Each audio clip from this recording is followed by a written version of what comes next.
There we're back. In the back corner with the dozens. And the dozens. Welcome back. We're so glad that you're with us. And the six-finger gingers out there. We have a couple of the descendants of the Nephilim in our midst. Just on that. If you've ever wondered if it's a church-connected podcast, I just described as something as being in our midst. Yeah. Christians are the only people who have things in their midst. 100%. I don't know if anyone else has a midst. I can hear the brush of angels' wings. I see glory on each face. Oh, man, we just missed the best conversation before the cameras were rolling. I informed Ron and our guest today, Spencer, as gingers, they are descendants of the Nephilim. So we're checking for little vestigial six fingers on them when we're done recording today. We just came up with a great punk band name, Six Finger Ginger. I love it. It's a good one. Yeah. It's a good one. That's a conspiracy theory that I can get behind, man. You guys will have to do the deep dive in the dozens. Go ahead. Look up. There's connection between like red hair and the giants. So didn't they say that David had red hair? He may have. Ruddy? He was ruddy. I thought that meant it was like ruddy. His complexion. Ruddy is not ready. Oh, my bad. Gotta brush up on my Hebrew. Well, before I don't know of too many Jewy gingers.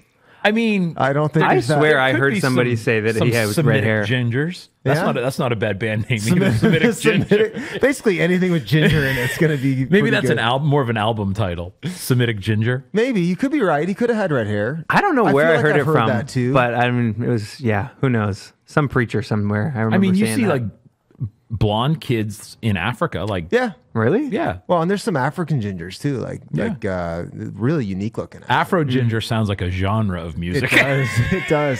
Well, before we get canceled, and cancer, we should jump in. Yeah. Well, let's introduce our guest today, which is. Oh, hold on. Oh, wait. Guest intro music. Ooh. There we go. Our guest today in the back corner is Spencer Conway. Spencer lives in the Lower Sackville region of Halifax, Nova Scotia, where he serves as the next-gen pastor at Rock Church, where he grew up and where his father was a pastor for many years. That'll be relevant later. His passion for the younger generations and church unity have led him to be heavily involved in other initiatives such as OneCon, Youth Alpha, and a host of other events and ministries. He's a in-demand speaker for conferences and rallies, a graduate of Acadia Divinity College, husband, father, pastor's kid, and perhaps most importantly, back corner alumni. Ladies and gentlemen, please welcome the Ginger, Spencer Conway! Man, all this talk about being a ginger is really reminding me of how like great it was when me and my buddy used to make YouTube videos, and it was like before all like the hypersensitive stuff happened. There was hypersensitive stuff? Like the last 10 years, people really sensitive about everything. We literally made a video. You can look it up on Bradley Epps' YouTube channel. It's called Ginger Abuse. And it's literally me sitting there also like I'm sharing a testimonial about like the discrimination that I was facing as as a redhead. And I look back on it and I'm like, man, to be so blissfully unaware of just like, I miss the innocence of childhood sometimes. We had no idea how offensive we were probably being. But also it was different back then. I feel like for starters, you were a person of ginger. That's right. a person of ginger. That needs to be. You know what though? The point I was going to make is the last frontier on people who like you can like. It's not politically incorrect to make fun of are gingers. Dude, you guys I'm telling need to you, like raise your flag. That's what we were trying to do in the video, and it got good. It got good traction, man. I listened to Stuff You Should Know quite a bit, and they have some woke tendencies. But one of the things they talk about there is the last accent you're allowed to do is Italian. Yeah, it's like the only ethnic group you can still do their Italian in a super stereotypical way. You can still make fun of Italians. Yeah, you can still be, hey, how about a pizza? And no one's like. Yeah, you're racist. It's the last one. Apparently, and white people. Yeah, I think you can do like Irish accents, British accents, that kind of stuff. Game. They do like a I don't know, like a huge gathering of gingers somewhere in the UK. I've seen it. Like I'd love to go someday. Have you looked this up? You and me, Ron. It's true. I've never been. You and me, Ron. We're gonna go. The president. This whole thing popped off actually because we were talking about hats, and then Spencer said, "I don't wear hats. My wife doesn't like it." And then I said, "What if you go bald?" And then he said, "Gingers don't go bald." And Ron goes, yes, we do. I think it's an old wives' tale, but I'm going to cling to it. To differ. I'm going to cling to it with everything that I can. My dad He's a redhead, and he's still got a full head of hair, looking great. And I got bad news for you. What's your mother's father's hairline like? He's bald. Yeah. There you go, buddy. Because my dad and my uncle have just luscious. Does it normally go in the direction locks. of the mother's side? Yes, you get it from your your mother's side, your maternal grandfather. I was in a conversation with people who That's remain. my problem. I was in a conversation with people who will remain nameless recently, where they were talking about this idea that male pattern baldness comes from your mother, and so they were going like, "Was your mother bald? Was your like?" I was like, "No, not from your like it's carried through your mother's line, but it's male pattern baldness." Yeah, my mom's dad didn't go like spot bald, but just thinned out everywhere, and that's 100% what I'm experiencing. Yeah. Now I'm going the whole way of my grandfather on my mother's side. My dad had like the shiny dome back here, but. Yeah, this is very triggering because my wife literally within the last year started making comments that it seemed like my hair was getting thinner. And I was in denial for like a long time.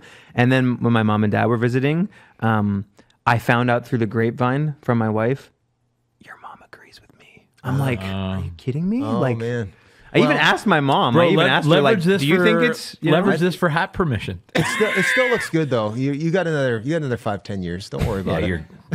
I rebuke that. You can grow a decent beard too, which helps. Seriously, I need to get Kenneth Copeland just to lay hands on my head and just start speaking over my hairline. Follicles Amen. Amen. How do you sew into hair growth? I don't know how you. I bet you it's been done. Got a need, plant a seed. I bet you it's been done. I'll Today. We're going to have fun today. We are going to have fun. Today's sponsors. We got a couple, actually, I want to highlight. One, Impactus. Yes. They're a men's ministry. They serve here in Canada. They put on all across conferences, the nation. But primarily they have, go to impactus.ca. They got a lot of good resources for men, kind of Bible reading programs, like articles, just stuff. Their website's fantastic. So check out Impactus. They're doing great events across the country. I spoke at one just this past weekend. They gave me a free shirt. So if it's not super self-evident, that's IMPACTUS. Yeah. Impactus. Check them out. If you're a man, if you love Jesus, maybe you're a man on the journey, they got some great materials there for you. And then our other sponsor today, Outdoors New Brunswick. Outdoors. Okay. Yeah. I love that it's plural. We receive. Oh yeah, in the outdoors. Yeah, that's very new. Oh, look at this you got now. A hat. Look at this. Yeah. This is the first bit of what kind of free stuff I've gotten, and this is my first. You got to crack that thing pretty wide. Oh yeah. Dude, I got a big old head on me. Wow. You got the biggest melon in the back corner right now. I do. I don't know. Has there ever been anyone in the back corner with a bigger melon than mine? I don't know yet. We're gonna have to start keeping track. There we go. We're gonna have to have like a how many snaps on the back can you still get in a hat? Yeah. Adam's got a decent sized dome. Episodes since AJ has not had the biggest melon. We had your Uncle Don on. Yeah, for sure. Maybe second biggest of all time. Yeah. Maybe the greatest. But my buddy Jeremy sent this in. He's got a huge head. I came in. I said, "That's a huge." He sent us a refill of Crosby's molasses. There we go. But Beauty. per my take, Okay. our last Crosby's molasses is still full. It's still full. So We're just gonna Do have those things go bad eventually? well, that was my whole thing. I was like, I think there's a meth cover up going on. They're here, shipping 'cause something other than molasses because nobody- the Crosby's molasses factory is here in St. John. Okay. And you just see trucks coming and going nonstop. You go to the Digby Ferry Bridge Terminal. I was picking up my son's friend there the other day. We went over there to get. There's just giant, like an oil refinery, giant vats of the stuff. Now, my son is on a basketball team at KV High, and his coach is like one of the guys that works for Crosby's. Like, I like this hat, bro. and it's a nice hat. Yeah, it's and yours feeling on the good. side too has the fish. You can see. I can't see it on the camera where I'm yeah. sitting, but I like it. That's So, but yeah, I that's might a salmon. I'm gonna try to get. Is it a salmon? I think it's a trout. But That little hook there. Isn't that? But salmon are in the trout family. Well, yeah, but I thought that I didn't. The trouts get the cook. Did they get the little hooky? Oh, yeah. The little hooky jaw? A big buck. Not the ones I male. caught Yeah, back when I was but a boy. You don't catch any big ones. Running around at Waterford. But my son's Out playing Smith for a Creek. guy that works for Crosby, so I might be able to get some intel. That's for you, Benson. Yeah. Anyway, this is from Jeremy, a buddy of mine, goes to the west side. He sent this in with the hats. He runs Outdoors New Brunswick. You can check out the website, outdoorsnewbrunswick.com. They've got like gear you can buy or outings, and like if you want to get into the outdoors. Oh, nice. He's fantastic for that. So thank you for the podcast, Brent and AJ. It is great to have a conversation about topics that aren't always necessarily pulpit material.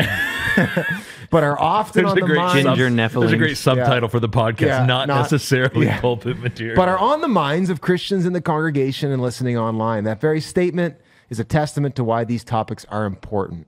Our world is changing, but the gospel remains steadfast in its teaching. It all points to God's, he posts some scripture references that point to God's living word being relevant as written throughout time as we understand it.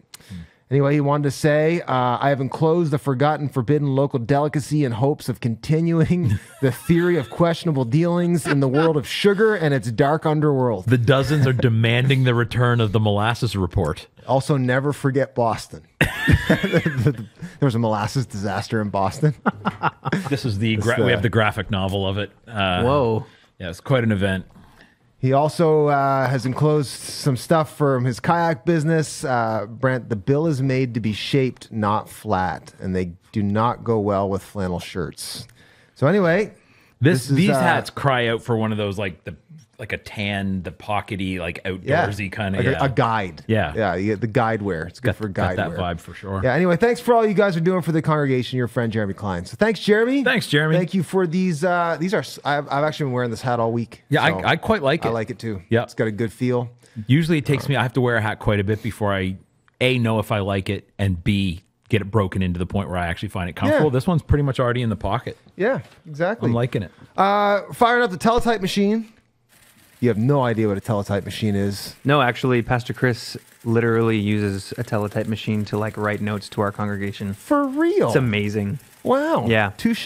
So every now and again, you'll hear it firing up on the end of the hallway, in the pastor's hallway. It's amazing. And for the listeners, Pastor Chris is young enough to not have a teletype machine. So listen, he's just, you know what he's I mean? not like 90. I'm pretty sure those the things. machine you're referencing is a typewriter. Oh, okay. Yeah, you're totally right. Yeah, a teletype machine is similar but different. That was such a Gen Z moment.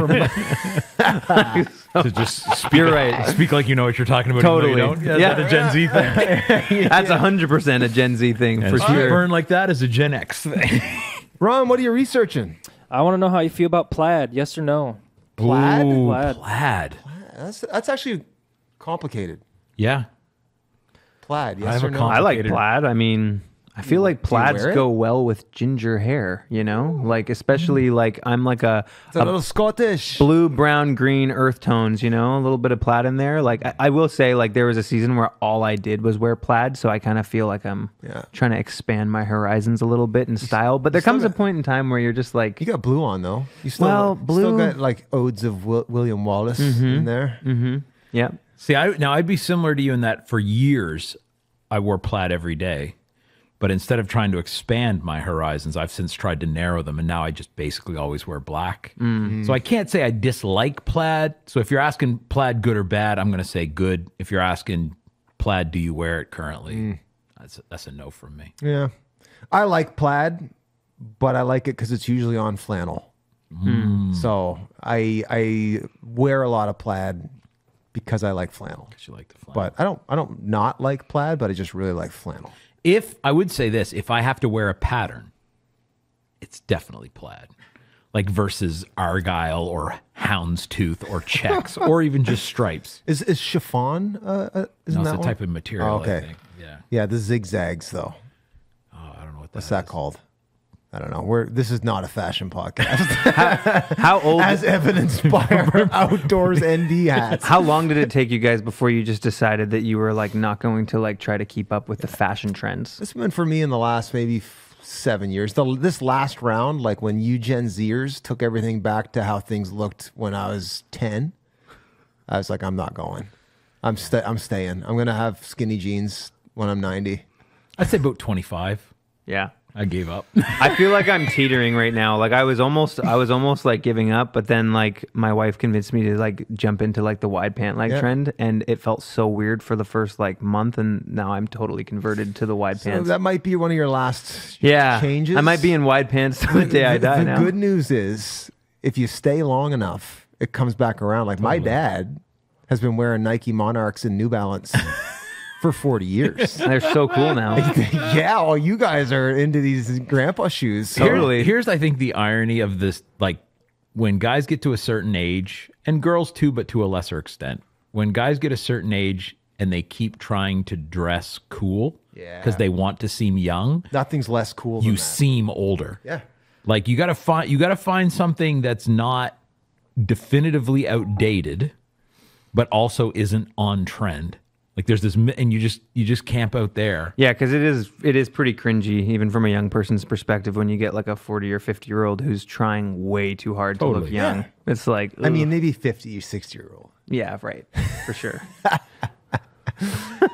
I'm in spitting not distance trying. of 50, so I'll just go ahead and be offended. No, I totally, like, I see when nothing, and frankly, this is a thing I see a lot of pastors do. Yeah. Is try to be cool. Yeah. It's like, dude, no, like, you don't have to look like a dork, but there's this thing between like, I'm dressed the same as the cool kids at the, corner bus stop or whatever, and like, I'm dressed like I have not seen another human being in 3 decades. Yeah. You know what I mean? Like somewhere in the middle. There's be comfortable in your own skin. And I actually think that there's something to be said about, like, especially as a pastor and a preacher, if you're in front of people, like, if people are thinking about what you're wearing, Totally. that's a problem. Anytime I see like one of these like celebrity pastor types, I go, someone is, and I don't just mean their wife, like they have, if not an actual professional stylist, there's someone whose job it is to help them look cool.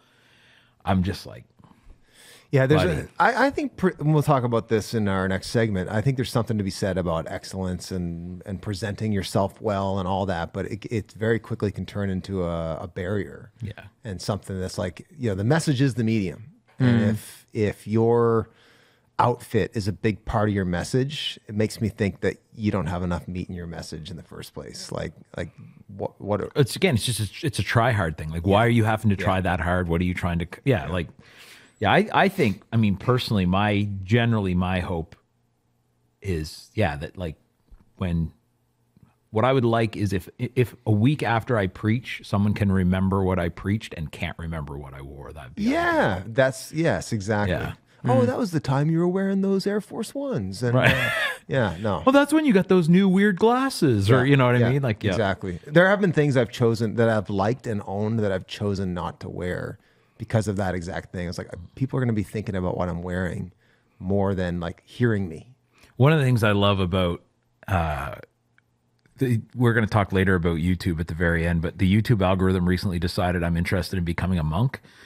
And it's pushing me all these videos about guys joining monasteries and stuff. But the idea of like just, a simple robe or whatever, it's just a non-issue. Like, I think if you wore a robe today, everyone would notice. But you know what I mean? Like that version of just like, oh, this is just a... It's like Steve Jobs. Didn't he wear the exact same thing every single day? Yep. I think though, and Inspector Gadget. You and I both lean that way though, in our own way. Like you do it more aggressively than I do, but most of the time I'm wearing something dark or black, and you pretty much only wear black when you preach. So I did recently purchase a denim shirt, but other than that, I think it's pretty much all black. Do you see any world where like the clothes you wear could be like a helpful I just don't know how. In like I can't see how like me wearing something fashionable like is going to help take the word deeper into a heart. I don't know how that's relevant. I feel like a lot of the pastors who might dress more fashionably do find themselves in certain contexts where like it is part of a culture. Yeah. No, I do think that it can go way too far. But I think is there a line where it's okay for a pastor to enjoy fashion? Oh yeah, I just don't know that places in the pulpit. Yeah, but I guess I'm not a passionate defender of this in any case, but I wonder though, like if you were a pastor in a place and it was something that you were passionate about, should you intentionally like not carry that part of yourself into the pulpit because everything you know what I mean? you're doing is speaking something. And I do think there is something at least to consider. Like if I'm a pastor in Hollywood and God calls people to those people, like, you know, like right. celebrities need Jesus too. Okay, there's something to be said about speaking the language of the people, right? Like I try to dress in an appropriate way for my context. And so there's something to be said about that. However, when your context is very entwined with like the kingdom of the world and the value system of the world, it might behoove you to consider even in how you dress, you know, having like, I'm actually carrying an anti-culture prophetic message even in how I totally like present myself. Right. Yeah. But I got buddies that are, you know, I know some famous pastors and they've got serious style. You know, and fine, I respect you. But, you know, as for me, like I just, was it frosty? Is that what the kids say? No. Having drip. Don't look to having me. Drip. Having drip. Just a little bit of Riz. Having some Riz. It's just it's getting in the way. I was going to say a drip. I'm pretty sure those guys are all done college. The kids who are saying that. Riz. Riz is probably on the way out too. Now you're slipping. Probably. Yeah. Anyway, I don't know. I think it's so, yes, I think, flannel. I think plaid. to your question there, Spencer, too, like I think most pastors, you moderate aspects of who you are when you preach. Yes. That's true. I think like I know pastors who moderate how direct they are when they preach or what they'll talk about. Yeah. Hence the back corner. Well, yeah, but I mean, even just in terms of like how much of your personality comes through, like you want to have a personality, but like some guys go, I know how direct I am in one-on-one conversation. If I was that direct in the pulpit, it would come across as abrasive. So I got to moderate that. Or like, I know for me, although I think most people wouldn't think I do this, my brain switches gears between serious and like goofing off instantly over and over. And like, me too. And so like in my sermon, I'll say something that's funny or I'll have like a little humorous part or whatever.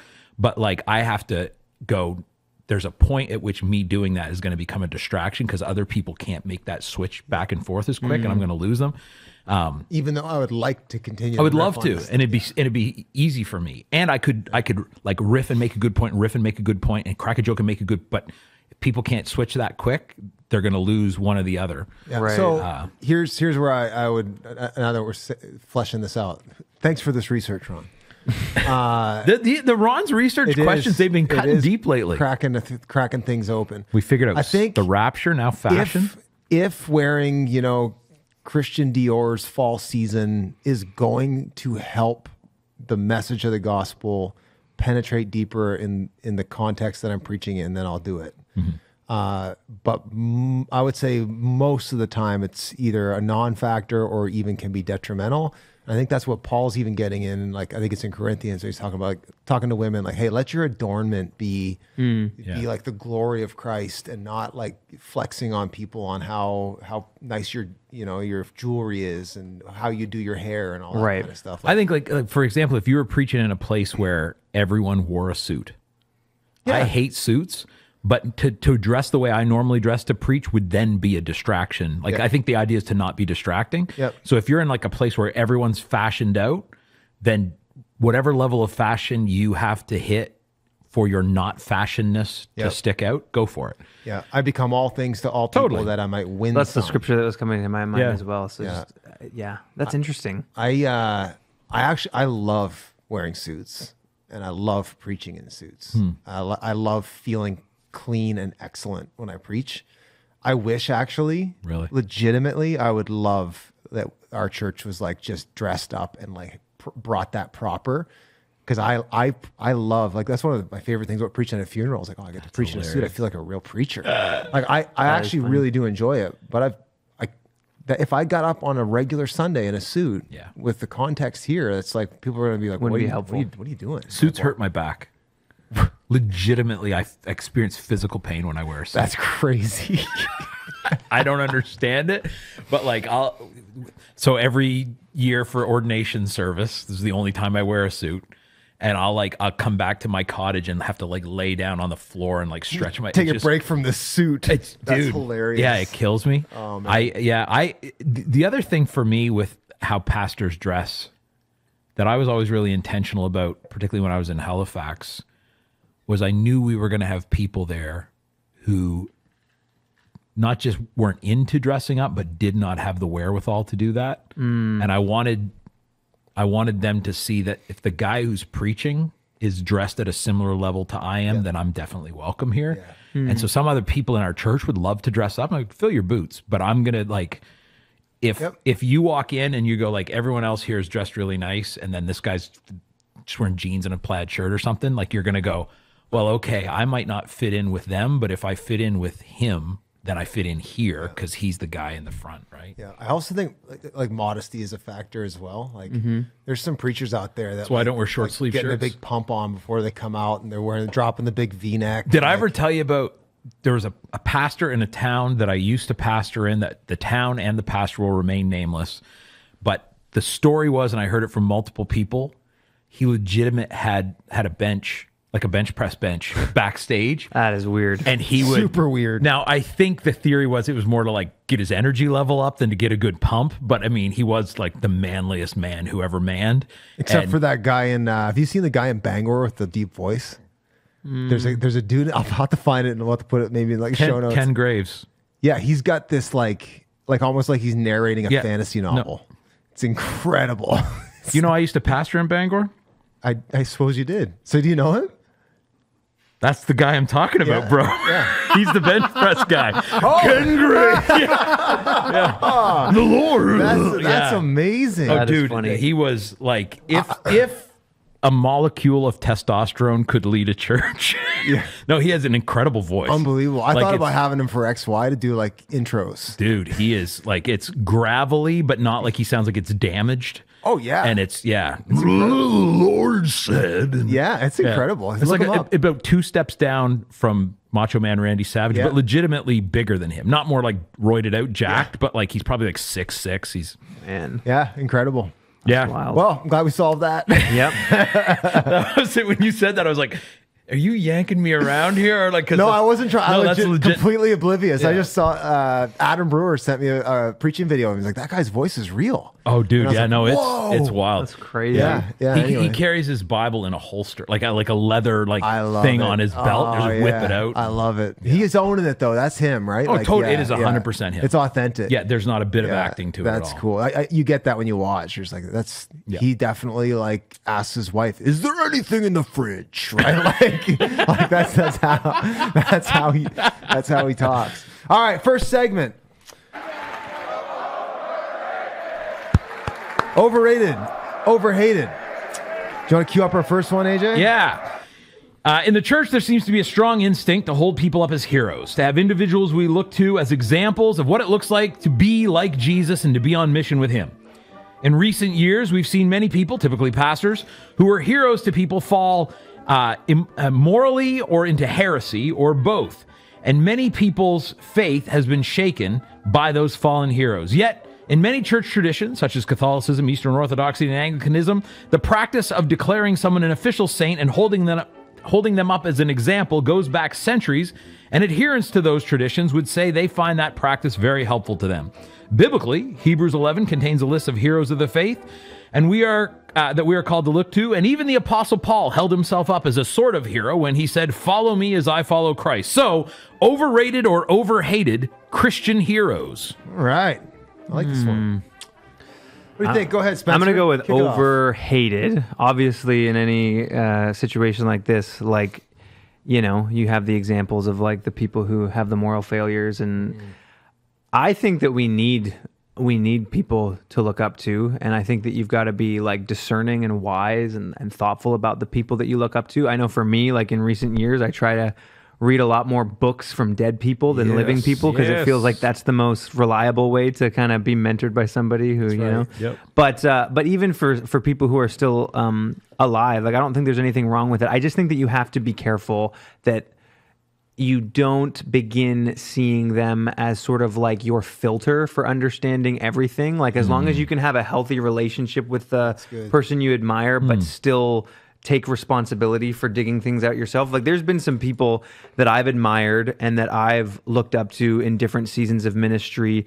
And I would say there were times in looking back on it in hindsight where I kind of switched from like, okay, these guys or these people are really like helping me, giving me something that I need in a certain season, to now I'm just almost on autopilot and I'm not even critically thinking about things anymore. I'm just kind of, oh, well, what do they think? And I agree with them. And it's like, if you're admiring someone to the point where you're abdicating your own responsibility to work things through, I think that's probably unhealthy. Yeah. But, and I'll give him a shout out, like Daryl Johnson, for example. Yeah. For me, Daryl Johnson would be one of my like living heroes. I've read pretty much all of his books. I've listened to many of his sermons, and every opportunity that I've gotten to sit under his preaching or attend a workshop, there is something just so inspiring about him. And I think that's okay, to encourage that. But it's kind of like choose your heroes wisely, because, the saying, like, you don't want to meet your heroes. Never because meet your heroes, yeah. Right? So, I mean, I guess I see it from both sides, but I'm totally down for having heroes. You just got to be wise in how you pick them. I like it. And also, I would say be free to like let go of if you start to notice things going weird, like you're not obligated to them. No. Yeah. So there's people that I've been super blessed by their teaching, and always try to eat the chicken and spit out the bone, as they say. But there's been certain people that I'm like, I think I need to just keep my intake of this in check, because it really is forming me in certain ways. Yeah. And sometimes that makes me think of that saying, like, you're the average of the 7 or 8 people you hang out with the most, or whatever. Like, I think that can be true for like reading and podcasting and whatever. Yeah. Yep. You want to go? You want me to? I can take a stab at it. Go for it. I would agree with you, Spencer, on I think they're overhated, but probably that's a reaction to we've platformed and seen people that weren't really heroes fall. We probably have a bit of a unsanctified wisdom on what or who is a hero in the kingdom, and we maybe wrongly equate, oh, this person's influential or well-known or famous or rich or whatever. And sometimes maybe we attach worldly value on people. And I think the real saints, a lot of them you've never even heard of. So a lot of my heroes are dead guys, old guys, or like, and gals, or like people you've never heard of that just are like, a bunch of my heroes go to King's Church, like faithful people, like Arnold Morrison, is a man that like, he's part of the original 8 people that planted this church 42 years ago. And he's still here. He's an older man now, and he's still like trying to set up chairs, running cameras. He's so sensitive to the Spirit. And I'm like, that's what I'm talking about. Like, and I just want to see my heroes are faithful.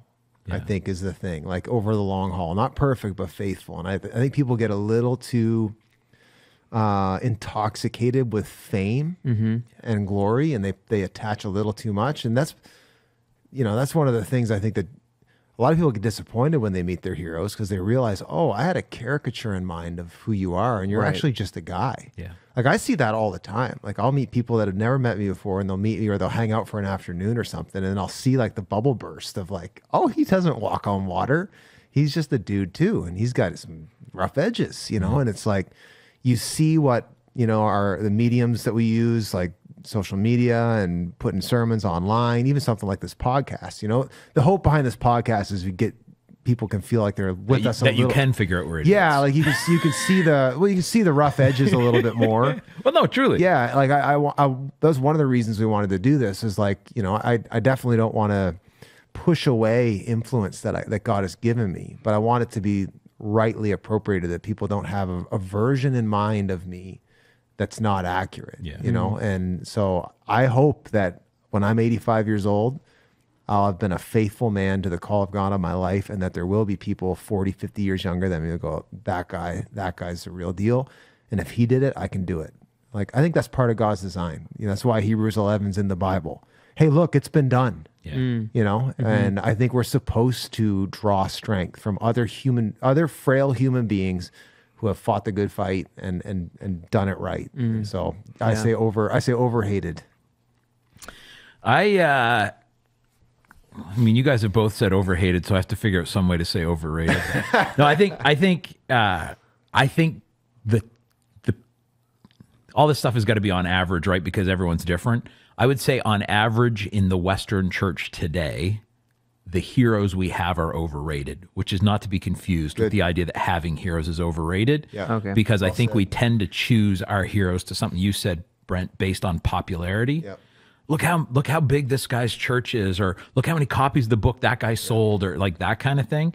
And I would say, yeah, you should have heroes. You need to have heroes. It's biblical to have, like, again, like back to, we've referenced Hebrews 11 here a couple of times. Hebrews 12 starts with, and now because of what, like the witness they have, now you run with faithfulness. So like Paul is saying, look at how faithful they were, be faithful. Like that's the definition of saying someone should be your hero. I would also very much concur, Spencer, with the whole idea of like, very little interest in reading or studying people who aren't dead. I would just, It's the test, right? Totally. I don't remember who it was that said, was it Lewis? The short words are the best words and the old words best of all. It's like dead guys are the best guys and the long dead guys best of all. And I think, to something you were kind of touching on there, Brent, with the whole faithfulness piece, I think when we see someone has a great skill, we can respect the skill and learn from the skill, but I don't think being skilled is grounds to be a hero. Yes. I think hero comes out of character and closeness to God. Yeah. And so like those are the people that I want to model my life after. I'll adapt some skills from someone who's talented. But the fact that you're talented doesn't make you giftedness is not faithfulness. Right, exactly. Yeah. And so who's the person who is like Jesus? Right. Yeah. And who's the person who is close to Jesus? Yep. I want to learn from them. And I think when some of the people that have been heroes, most of us, I think at this point in the world, in church world at least, have had that experience of like a hero falling. Yeah. It stinks when that happens, but I think if that legitimately shakes your faith or your trust in the church in general, you didn't have a hero, you had an idol. Yeah. Oh, yeah. And there's a big difference, right? That's good. Like heroes, it's like there's a reason a hero fell is a term we have because it's so common, right? Like that's the word we decided for when whatever that is happens. We call it fell. So I would say, have heroes. Ideally, they should be old or dead. It should be based on their character and their closeness to Christ, not on their skills or their popularity. Yeah. And make sure you keep them only a hero, not an idol. I want to add to your hero. Yeah, your heroes should not be your heroes because they have a large audience or a big church or a big platform or thousands or millions of followers. That should not be the criteria for them being your hero. On the flip side, though, I'll also say that should not be the criteria for them not being your hero too. It shouldn't disqualify. And there is a reaction also in Christian culture where it says, oh, if you have a big church or a big platform, then you really can't be trusted because there has been a lot of guys, or it seems like there's been a lot of guys. Yeah, it's a fairly small percentage. I'm going to touch on that. Like it seems like there's been a lot of like mega church pastors fall and fail.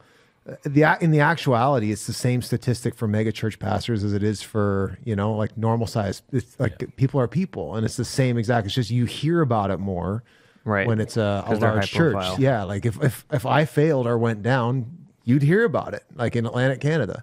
And that's again, I think we need to have wisdom to see through that a little bit. I remember Josh Howerton, he's a pastor in Texas. He did like a little TikTok video. It was really effective. Video. And he's like, I'm hearing a lot about how like mega church pastors are just in it for the money. And he's like, I have like 7 friends that, this one pastor takes no salary. This other pastor, and he just started saying like, these people are good men. Yeah. And then he ended his thing by saying, there's tens of thousands of airplanes that take off and land every single day that you don't hear about. It's only the ones that crash you hear about, that's, and his point was there's thousands of, faithful people serving the Lord in large contexts and small contexts.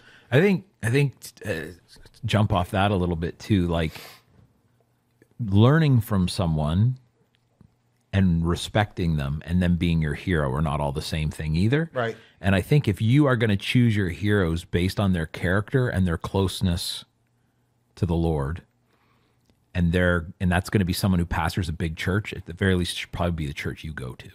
Yes. Right. Yep. Like I don't agreed. I can believe the best of a guy who pastors a mega church in Texas, but there's no way for me to actually have anything close to a realistic assessment of their actual character and closeness to the Lord. Right. And so that's like, I think that's sort of the line of celebrity worship too. Yeah. Right. Like, you know, I'm sure, I don't know, Clint Eastwood's kids, maybe they don't, maybe they have a horrible family. Pick a celebrity. I'm sure his kids and family think he's great. That's not celebrity worship. That's just they love their dad or their grandfather, right? And so like the fact that whoever that hero of yours is has a big platform shouldn't disqualify them from being your hero.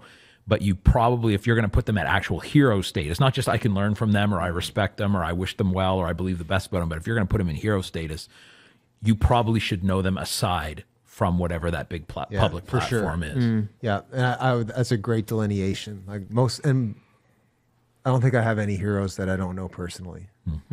Like other than like people canonized in Scripture. Yeah, right. But like only people I can't really meet on account of them being deceased. Yeah, like the guy that was sitting in the back corner last episode, H.C. Wilson. He's legitimately one of my heroes. Like he's a guy he's just been faithful over the years, and I know him, and I've seen him up close, and I've seen him from afar.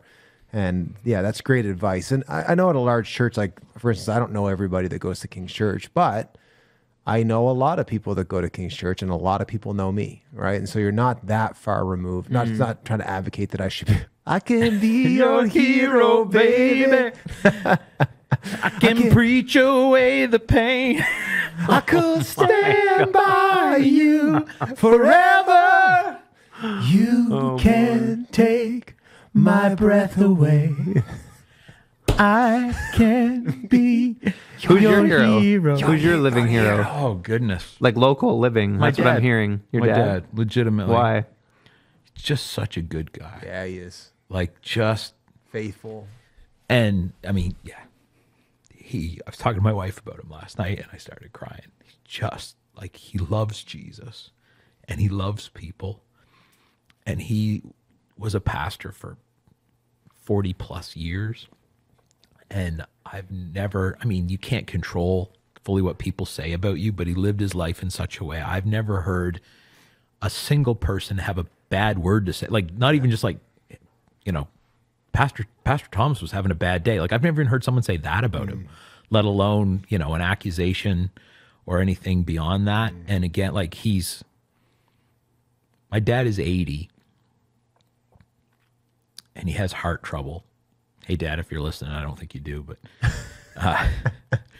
has heart trouble. He's too holy for that. And has had, you know, some challenges with stress and stuff. And like just this year is coming to terms with the fact that the Bible study that they run out of their seniors apartment building, that they have to have a morning session and an evening session because too many people want to come and be a part of that Bible study is a little much for him right now in this season after he just had a heart procedure and stuff, right?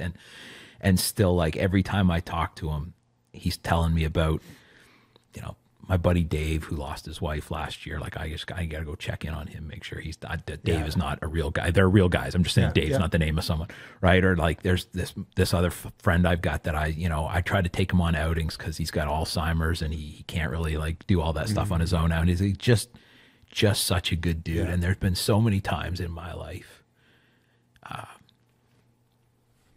My dad's very wise and I go to him for wisdom. But there's been times when instead of giving me wisdom, he just looks at me and says, you can handle this and you will figure it out. Yeah. And there's times when you don't actually need wisdom. You need his confidence. Yeah. And he's just such a good dude. Man. Also, we just got a great window into what you're talking about your ability to go from ridiculous, because we were literally just Enrique Iglesias to, and now a fart joke. Yeah. Man, that's so My good. dad would call that cuffing. That was his term for farting. It's like, who cuffed? Come into a room, which one of you boys cuffed? That's so weird. I like that. Yeah, and he's such a gentle guy. He would call, if some people were like verbally fighting, he'd say they get into a verbal fisticuff. Oh, that's amazing. Do you want to do the other one? Yeah, let's do it. You want me to cue this one up? If you can, I'm realizing I didn't proofread this very well, and I'm having to make up for my own terrible writing. But large, beautiful church buildings. The largest. Large, beautiful church buildings. For much of Christian history, making the building where a local church congregation met for worship as big and fancy and ornate as possible was seen as a very good thing. And it was thought to help inspire awe and teach truth and draw the worshiper into an experience of the transcendence of God.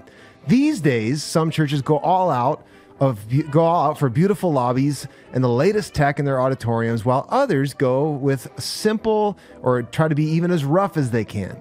Some argue that the church building is what God deserves. Is God's and deserves. Is God's and deserves our very best, while others feel it is far more honoring to God to go as simple as possible. Perhaps even choosing to never actually own a building, so these funds can be used for things like evangelism and serving the poor. Our large, beautiful church. Anytime you put beautiful next to something. Our large, beautiful church buildings, a wonderful thing we should seek to return to, or a waste of kingdom resources we should all be done with. Large, beautiful church buildings, overrated or overhated? I'm going to go with overhated. Oh, the young guy coming in. The call to tradition. Why?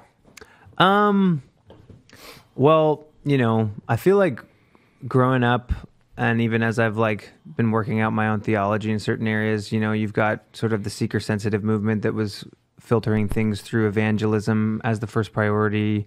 You had the churches that were more focused on discipleship, and so the believer and equipping them, that's the first priority we filter decisions through. I grew up in a context, and we were talking earlier about how so much comes full circle. I grew up in a context where it was just hosting the presence of God was always the number one priority. Now, I don't think you need a big, beautiful building in order to host the presence of God, to be clear. But it can help. It can help, and I do think that, especially nowadays, as we're seeing a lot of people returning to church, there's something about beauty, and even in some of the more traditional liturgical traditions that embrace beauty, you're seeing a lot of young people go that way. And I do think that in a secular culture where everything has become just relativized, and everything is kind of, you don't see beauty so much anymore. I think that if the church would return to beauty, we would see. I feel like the evangelical church specifically could embrace it a bit more. Now, I understand the arguments coming from the opposite side. Some people see it as a waste of resource, but I've always looked at the story of the woman with the alabaster jar who breaks her life savings on the feet of Jesus as a sort of prophetic picture that represents how there's something that is really, really, really important about the gathered church coming together on the Lord's Day to offer worship to the Lord. Yeah. And I think it deserves a beautiful place. Because even obviously evangelism, discipleship, all of it is important, but it's all unto something. And what is all of it unto? It's ultimately unto all of us coming into this life-giving relationship with the Lord where we're worshiping him. Yeah. Right? And so to me, I do see worship and hosting God's presence as the ultimate aim, because that's ultimately what we're going to be doing for all of eternity. And so any way you can take, the materials of earth to help us in that direction, I think I think we need more of it, not less. Yeah. Now, we need to be prudent and wise and continue to serve the poor and all of that good stuff, but I'm totally for it. In fact, I mean, I'm definitely Pentecostal through and through, but sometimes, man, when I see these beautiful Catholic churches, these beautiful Anglican churches, there's like it awakens something in my soul that I'm like, oh man, I'd love to like go to a church that just has like stained glass windows, and I think it's beautiful. Yeah, I totally agree. Like that scripture about the woman with the alabaster jar, like Jesus says, well, one, the critique was, why this waste? And then the next thing was, this money could have been sold and given to the poor. And Jesus rebuked them and said, she has done a beautiful thing to me. And I think if it's done as an act of worship, so is it overrated or overhated? To me, I say it depends. Like it depends on the heart behind why we're doing this. And this stuff can become an idol. Like there's also, so in our context, we're evangelical, and I think we need to actually swing the pendulum back a little bit towards embracing not just excellence, but like the lavishness of offering our very best to Jesus. I think we need to get back to that. I think there's something to be said, like you said, about beauty and sanctity, like creating spaces. Like this is a good problem we're having, for instance. Maybe I can air some dirty laundry here. We're seeing a lot of first generation Christians, which is amazing. They didn't grow up in church. They don't know the rules, and that it's probably better that way. However, I'm noticing like, a lot of distractions in worship. Yeah. People who think their kid's so cute and the baby's squawking the whole time while people are trying to worship or even hear the word. People being very casual, like not wearing shoes. Like just there's almost but by which he means barefoot, not wearing sneakers instead. Yeah, like people barefoot. Like there's just a bunch of stuff that's like it might not even. You could argue that it's not even socially appropriate. Yeah. And we can have that argument, but the thing that's been kind of on my heart is like, yeah, but what's appropriate for a gathering in a place that's supposed to be reverent at some level? Like I want it to feel like family. I want people to feel comfortable. I don't want to put up barriers. But if we can't get to a place where like, okay, there's a holiness about what's happening here, I think we have a problem. And I've been seeing that, like we got to solve some of that in our own context. And again, I'm not saying we're all gonna have to wear suits so I can have a suit on when I preach and all that stuff.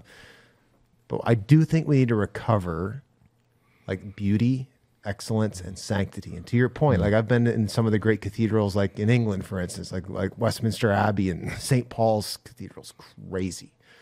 And like you're looking at the very best offering of human artistry and ingenuity and investment, not just talking about financial investment, you're talking generational investment. You're talking about a dad who felt called to be a stonemaker, and he was building something that he knew his great grandkids had to finish. Yeah. That is so beautiful. Like such an eternal thing, where it's like, all right, my job for the next 40 years is going to get the foundations here. And then my son is going to start building the walls. And then my grandson's going to actually start building the roof. And then my great grandson's going to lead the charge on all the ornate the way, like it's such a beautiful thing.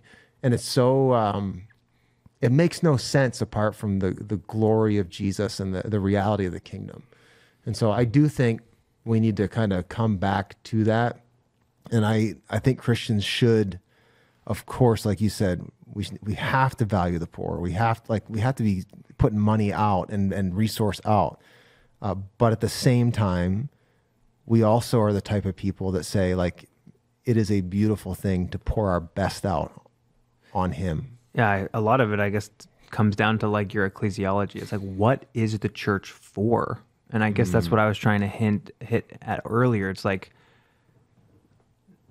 there are a lot of things that the church does that you could say there are parallels of things that are happening in the culture that are doing similar things, and that's awesome. But what is the unique thing about the church that no other institution or organization does? And I think like bringing Jesus worship is one of the unique things that makes it's who we are. And so I think being extravagant about that should be welcomed. And even just like, a lot of people are talking about like how this cultural moment is almost post-secular. It's like people are recognizing that the narratives of secularism aren't working. So I think that people, even as there's a shift happening in the culture, I think people are longing for an experience in worship that almost feels as if you're entering a different world. Because the world that we're inhabiting is so, you know what I mean? I wonder sometimes, you know, you've probably had these conversations too, is like, if you go back hundreds of years, the best architecture, the best art, the best music were all coming from Christians. And I sometimes wonder if the reason Christians are not leading, like just in the world with art, architecture, is because we actually aren't like valuing Christ like enough with those mediums. Like almost like the impact of those things is almost in direct proportion to how lavish our investment in that area is. Like there's a reason St. Paul's or Westminster Abbey is so wow. It's because like there's so much put into it, right? And it's like, you know, the Christian music industry, like I think one of the big critiques that a lot of us have is like, it's just cheap. It's just cheap. Like it's too easy. It's the labor, the real artistry and labor is not there, you know? And so not to say all of it, but you can tell, you know, when you turn on Christian music, like it's just like, it's not, a lot of it's not well written. Some of it is, but a lot of it's not well written. It's just not good art. And you just wonder, it's like, it's just too microwaved. It's too quick. There's not enough just sweat, blood, and tears in it. And so I wonder if we'll start leading the way again in the best art, the best music, the best architecture, when we really have these lavish investments in Jesus through those mediums. What's your take? Well, I was just doing a little real-time research here. There's this concept that I think some of it originally comes from Greek philosophy, but that was the philosophical context into which early Christian theology landed, so people shouldn't freak out when there's an interplay between those. But it's this idea of the true, the good, and the beautiful. And I think in the evangelical tradition, we've been very big on the true. Yep. And we've been very big on the good, at least as it relates to personal morality, but even in terms of the doing good in society, but with the potential exception of music in some areas, not much emphasis placed on the beautiful. Yep. And the way beauty can like point us towards God and reveal God to us. And so I know for me, that's been a journey. I'm naturally very much a simple kind of minimalist kind of person. And so even just like getting my head to the place where I go like, I can encounter God in the beautiful, not just in the true, not just in the good, not to the expense of the true or the good, but not just in those. I think that's part of the thing, is to realize that architecture and art can draw people's attention heavenward, and which would, you guys have already touched on this, the whole motivation thing. Like if you want your church to be fancy so everyone will know you go to a fancy church, then you shouldn't have a fancy church. Yes. If you want your church to be fancy because the church down the street is pretty fancy, but you want to have a fancier church, then you shouldn't have a fancy church. But if the idea is to glorify God and provide a space to what you were saying, Spencer, and even an impetus towards worship of Him, then I think he's absolutely worthy of it.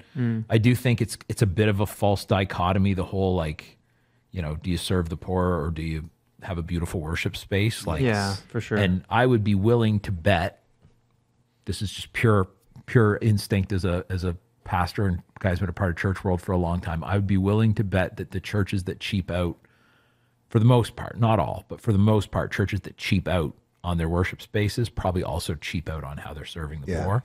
There'd be some churches that just they have a very humble building because they are the poor, like that's who makes up the whole congregation. Yeah. Like I've been to churches in the inner city or churches in developing nations that like it's a very humble building, but it's actually the best that those people could bring. Right. And they take ownership of it like that. Totally. Right? Like I've been in some really, third world situations, and to our mind, like this is a dump, but you can like you can see them laboring over the space and like, hey, it's cinder block walls, but we're gonna own this like this matters so much. Well, so that's, I was going to say, like, I think that idea of what is big and beautiful and fancy too is a sliding scale thing. Yes. And like, both for temperament and for just socioeconomic reality. But, you know, a lot of those, I've been in some of those, you know, cinder block and tin roof churches, but a lot of those, that church building is nicer than the homes the people who attend live in, right? Like they got cardboard walls at home, that kind of thing. And they want it to be. Yes. Yeah, it matters to them. And I guess my thinking would be, if you can justify in your home or your business or where you spend your social time, the restaurants you go to, if you can justify all of those buildings being nicer than the building where you gather as the assembled body to worship Christ and spend time in his presence, there's where you're jacked up. Yep. Right? Like if you would not get married in the church building that you're willing to support the operation of, like that says something. If you think that your wedding, there might be because you need more space or because you want to get married, but I just mean if it's too ugly, right? From how nice it is. If you go, this is not classy enough for my wedding, but it is classy enough for my to be worship. the place where the assembled people of God worship Him. I think you gotta check that. As we wrap this section up, I gotta ask you guys, what is the most beautiful church building you've ever been in? Like, what if the goal would be like, I don't just mean the fanciest, I mean the most draws your attention heavenward, what would that be for you? I don't know what the name is, but when we were in New York at the Altars Conference last February, what's the famous one in New York? It's gorgeous. I don't know where my phone is. I took pictures of it. I was there in January. Yeah. I don't know what it's called, but I went into some massive church building in New York, and it was pretty wild. I know, I can't remember the name of it either. Yeah, it is gorgeous. It's a thing. Yeah. Yeah. St. Paul's Cathedral in London it's a stunner. Like you're just absolutely taken up when you go in there. Like the whole thing is, those cathedrals are designed to point you heavenward, and it really does. Like it's gravitational. You just can't help but go, that's, I'd love to see the Sistine Chapel. I've never seen that, but yeah, for me, it'd be St. Paul's. For me, it would be the Cathedral of St. Louis in St. Louis, Missouri.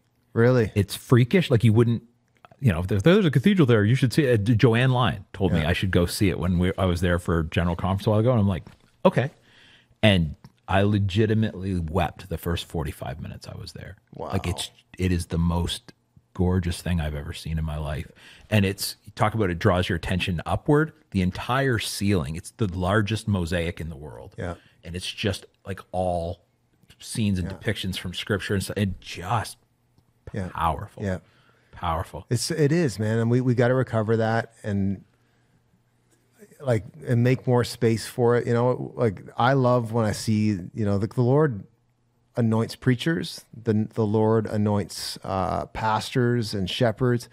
The Lord also anoints the craftsmen and the artists, and I've been blessed at times seeing my brother-in-law, AJ Guptill, he runs all of our tech ministry. People don't know, like a lot of our lighting and stuff and like set designs and stuff that he's handmade, like hand wired, soldered, created the little, iodes or whatever to create LEDs. Like people think that, we just buy all this stuff and a huge portion of it is just a labor of love by this guy and his teammates. That's what I'm talking about. Like, yeah, it looks visually nice, in a modern way, but like there's worship behind it. And I think that's the key. The first people ever described in scripture as being filled with the Holy Spirit were craftsmen who were building the place of worship. Isn't that crazy, eh? Before it was a king or a preacher or a worship leader even, it was the guy building the place where the worship would happen. It's amazing. Yeah.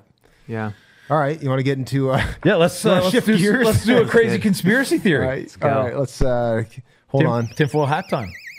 All right, what do we got this week? We got a video? All right. Here it is.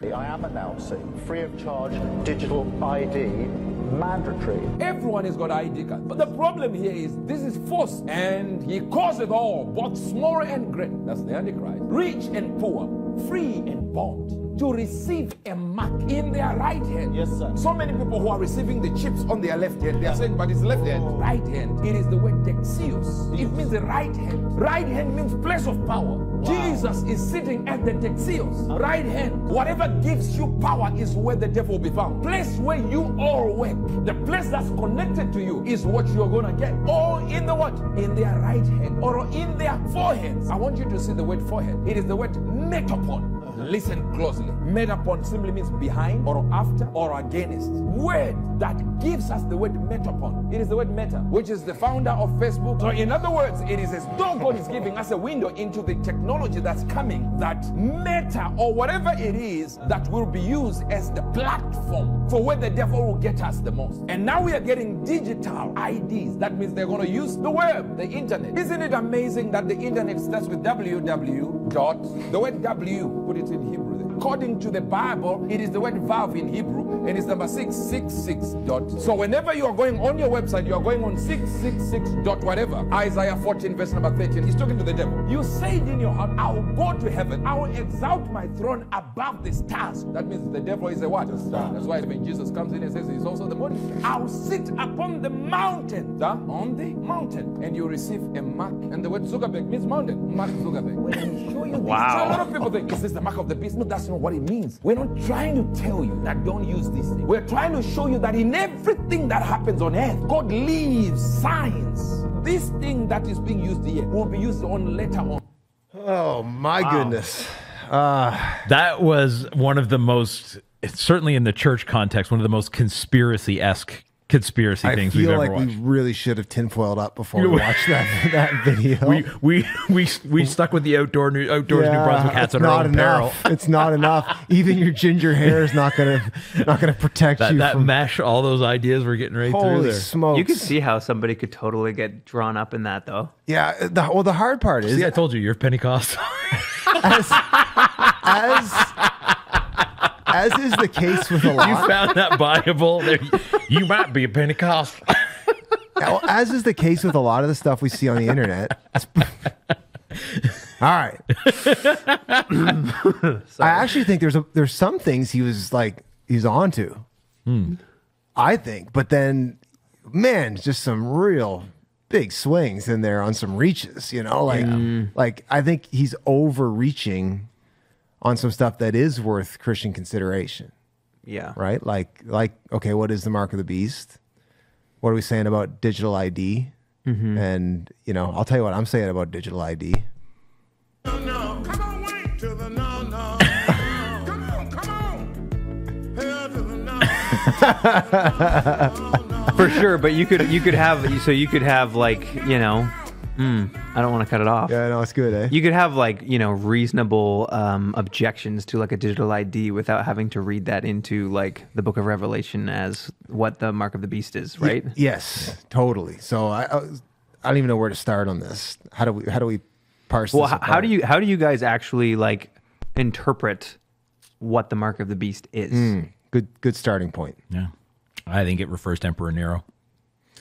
Okay. I think it doesn't refer less, like it definitely. I think the original hearers, yes, that would have been what they took away from it. That does not mean there can't be a secondary or later symbolic. But I think the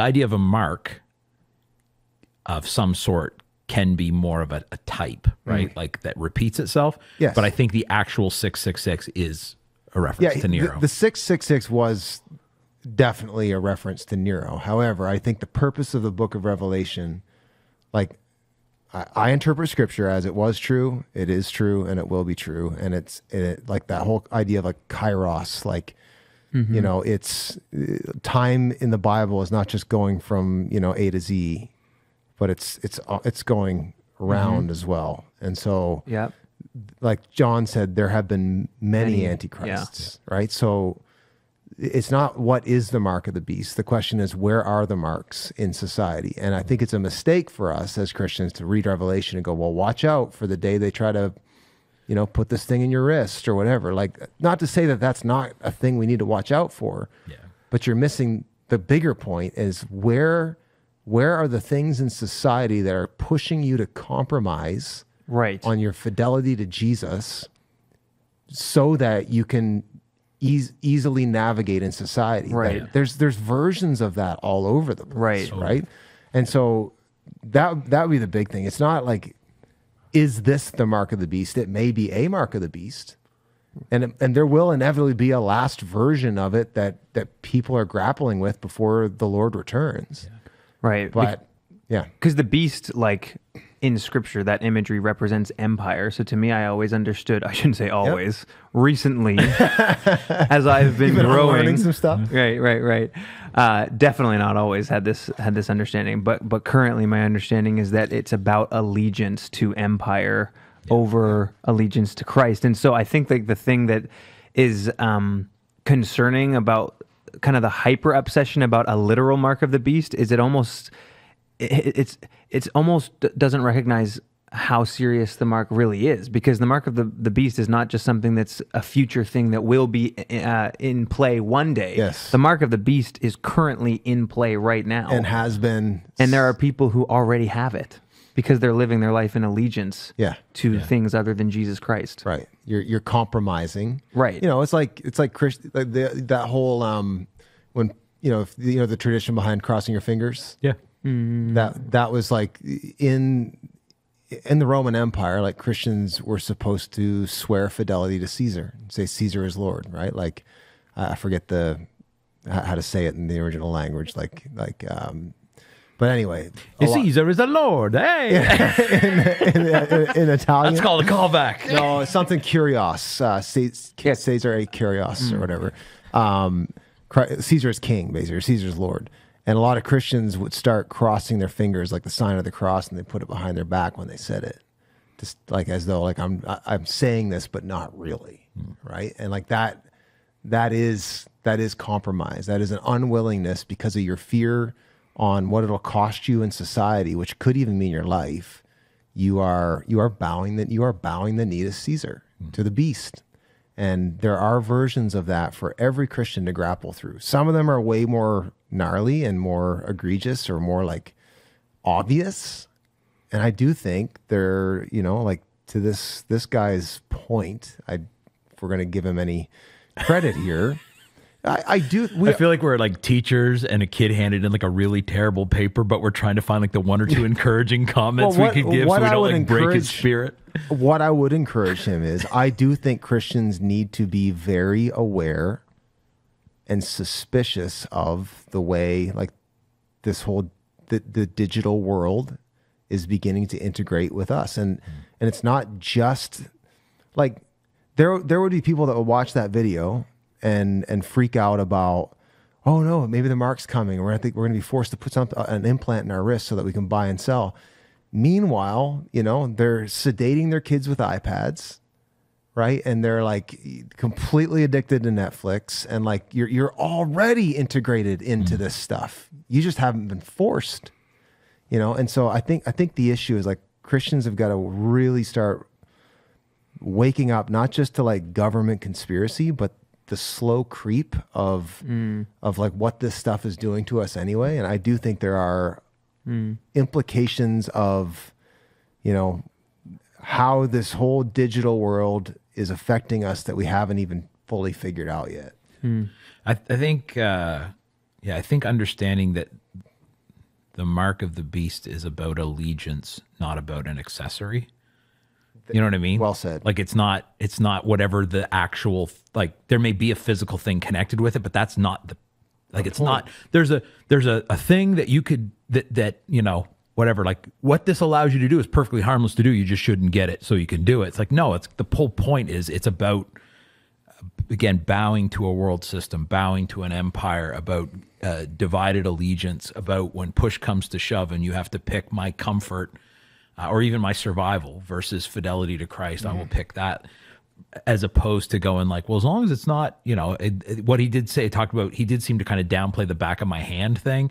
I'll give him points for that. Like, I really don't think that's the point. Yeah. I'm not going to weigh in on his, Greek exegesis and all that. I know some of that's a little off, but. Well, again, in Revelation, it was very common in like Roman imperial society. Like if you were going to go into the agora, where it's the mall basically where you buy and sell, like you usually had to make an offering to Caesar on the way in, and you would take a mark, like to just almost like a stamp going into a club. Like I paid to get in. I got one of those at the flea market this summer. The price of entry. It's too late for me. The price of entry though was you're swearing your allegiance to Caesar. Yeah. Right. That's all they were after. They didn't care what gods you worship as long as it wasn't anything before him. I would say the other thing that I think this video does bring up, though, is the importance of Christians having some basic, just understanding of logic and then biblical literacy enough to be able to filter things like this. Because he does, like, if you didn't know anything, I can see, like, he's got 78 points built up. But, like, for example, his whole thing about W is the sixth letter of the Hebrew alphabet. Yeah. Like, that's what John was written in Greek. So when he's talking about six, like if it was the sixth letter in the Greek alphabet, we might, maybe. Yeah. But it's like you're not even in the right. And Zuckerberg, I'd have to look that up. But Berg means town. So at the very least, Zuckerberg means like mountain town or hill town. Yeah. But you know what I mean? Like there's some of that stuff where you just go like, just because someone says this plus this equals this doesn't mean it does. And no matter how, he's very emphatic. Well, that's all right. People can be emphatically wrong. One of the interesting things too about Revelation is it also is there to show us like there is the beast, but the real player is the dragon.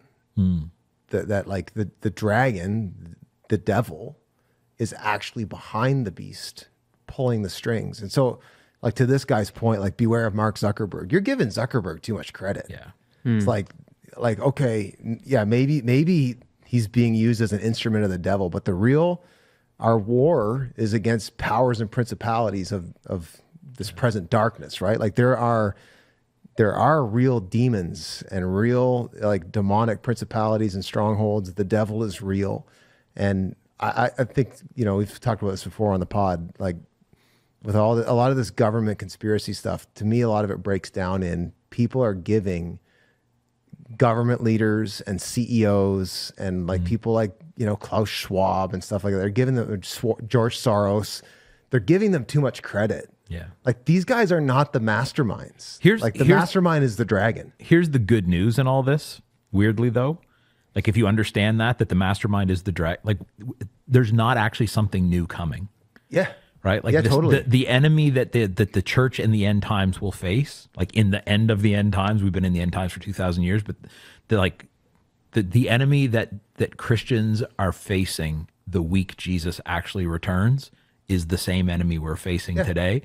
Like his strategy might adjust a little bit, but it's not like there's going to be some new person who like, there's like an even bigger devil who's going to come along or whatever, right? So like the same faith, the same fidelity, and the same Holy Spirit who empowers those things is at our disposal now and will be at our disposal then. So same categories that we're dealing with. You have Babylon, like in Revelation, you have Babylon, which is the empire. You have the beast, which is the power over the empire. And you have the dragon, which is the hidden power over the beast. It's the exact same categories for every Christian in every century, and the same call. If you remain faithful to me, you will overcome. You will overcome, and I will give you the crown of life. It's the same call. And I just think the devil likes to use some of this stuff to get us distracted. Yeah. If he can make you think, like imagine the deception of convincing you that this thing is the mark of the beast, all the while you've got it on. Totally. I think it's helpful too for people to realize like the more productive thing to do is not try to figure out what will be the mark of the beast then, but what are the things that are a mark of the beast now? Yes. Not who will be the beast then, but what are the beasts now? And that's the big gift of Revelation. Like that's why it's a book. It's not. it's the unveiling. It's the apocalypsis of Jesus Christ. It's supposed to give us a fresh vision of Jesus and how he is breaking into this world. Even with all the craziness that's going on, it's supposed to give us that grid. And that's why I think it was written to a church that was going through horrible stuff. Oof. And so like it was not written to go, you're so comfortable now, But wait. it's going to get really bad. Yeah. It was written to go like as my friend Den would say, the fecal matter has impacted the rotary cooling device. Yeah. And this is to comfort you in that. Yeah. And so if your reading of Revelation causes you fear instead of comfort, if it causes you're despair misinterpreting it, instead of hope, like rewind, buddy. Yeah. You missed it. I mean, the images are gnarly in Revelation, and it is scary. But like the scary does not even hold a candle to like how much encouragement there actually is in there. Yes. Like every second page is Jesus saying, "But I got you." Well, and I think for the first readers, the gnarly would have been like, "Yeah, that sounds familiar." That's my life right now. Right. Oh, you do get it. Yeah. Okay, so what's the good part? That's right. Because I'm living the bad part. That's right. Right. Yeah. Awesome. Man. So Spencer, we wanted to take a couple of minutes and talk about, kind of get into some things around mental health. I know your family has dealt with basically the worst of what mental illness can bring into a family. Do you want to share with us maybe a quick version of that story? Yeah. And then maybe there's a couple of kind of questions arising from that we could wrestle with. But yeah, for sure. So as you guys know, grew up as a PK, youngest of 4 brothers. My brother Garrett had a prodigal season in his teen years, rededicated his life to the Lord in grade 12, went away to Bible college. And, we were talking about heroes of the faith. Like in many ways, in my emerging adolescent years, he became my first hero of the faith. But about 2.5 years into his journey through Bible college, he came home one Christmas depressed. And we didn't have the framework to understand what was going on. But this Christmas was the beginning of about a 5-year journey where, he got a lot of different diagnoses. Some people said that they thought he had bipolar. Others called it drug-induced mood disorder because he did a lot of drugs in junior high and high school. Ultimately, that's to the side. But over that 5 years, he would cope with his mental health struggles through the use of cocaine and other drugs. He was in and out of a number of recovery centers multiple times. I think he had probably gone to rehab 3 or 4 times. And in March of 2018, he died by suicide. Mm-hmm. And it was actually a month before I graduated from Acadia Div with my BTH. Wow. And it was 4 months before I became the youth pastor at our church. Wow. So it was during and I think 10 months after my wife and I got married. So it's a part of our story. And it's, I often say, we didn't choose this story, but now we're responsible to steward it. And so it's been, this coming March, it'll be 8 years since he passed. And it's been hard and difficult, and there's been so much grief and so much pain, and yet at the same time God's taught us so much, and he's brought our family together in an intimate way that we our family is so tight, and God's done some really incredible things through the tragedy as well. But that's kind of the story. What would you say, kind of from that kind of position, that kind of deep experience, what would you say, and you can answer these in whichever order you want, what are some things you think the church or Christians tend to get wrong or misunderstand about mental illness and suicide? Or what were some, again, come at this whichever way you want, what are some of the kind of big theological questions that forced you to wrestle with? Yeah, I think it's like the 2-ditch thing, right? I think some people, what they get wrong is they try to look at mental illness purely through the lens of like a spiritual lens. But then I do think, like, over the last number of years, with the push to destigmatize mental illness, there's kind of like an opposite ditch that's emerged where we're only looking at it through a naturalistic lens. And what I long to see is a holistic approach to mental illness and mental health where, even as a youth pastor, there was a season where, like, in the midst of the push culturally to destigmatize, I would feel afraid to even suggest the fact that there might be like a demonic root or a spiritual attack associated with some struggles that people might be experiencing, out of fear that, you know, people are just going to think that you're just like saying, oh, you struggle with X, so therefore you have a demon. And yet, the older that I get and the more I reflect on the story, the more like I would say that especially with depression and anxiety, there's like a lot of nuance there. With suicide though, I don't know, man. The more I reflect on my story, at least anecdotally speaking, for what I experienced with my brother Garrett, because I was the one who picked him up from the hospital, drove him home, left, not knowing that he was going to take his life. Wow. That drive home, I'm telling you, like the spirit of death was in the car.